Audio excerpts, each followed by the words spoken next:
Inilunsad na ng Department of Health ang kanilang kampanya kontra paputok na Aksyon Paputok Injury Reduction o APIR. Kasabay niyan, hinigpitan na rin ang pagbabantay sa mga iligal na gawaan at bentahan ng paputok. May news to go si Athena Imperial. Ang mga poster na tulad nito, muli na namang maglilipa na ngayong 3 linggo na lang, bagong taon na. Sa ilang bahagi nga ng bansa, inilunsad na ang kontra-paputok campaign ng DOH na Aksyon Paputok Injury Reduction o APIR. Kasabay ng paglulunsad dito sa Pangasinan ang pagpuntirya ng mga otoridad sa mga iligal na pagawaan at bentahan ng paputok. Sa Dagupan City, nabisto ang ilang kubong ginawang pagawaan ng paputok. Walang permit ang mga ito. Meron namang may permit pero nadiskubreng sa loob mismo ng bahay gumagawa ng firecrackers. Labag ito sa panuntunan. Nangako ang mga may-aring aayusin nila ang kanilang negosyo.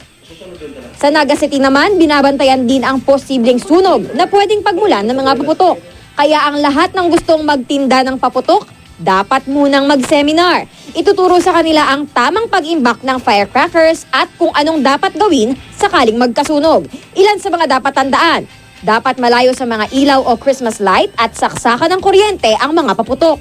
Huwag manigarilyo malapit sa imbakan o gawaan. Dapat ding may nakahandang fire extinguisher. At para mas matiyak ang kaligtasan ng publiko hindi lang sa paputok, kundi maging sa krimen tulad ng pagnanakaw na talamak sa ganitong panahon, nakakalat na sa lungsod ang mga Santa Cops. Magbabantay sila mula sa mga kalsada hanggang sa mga pamilihan. Athena Imperial, GMA News.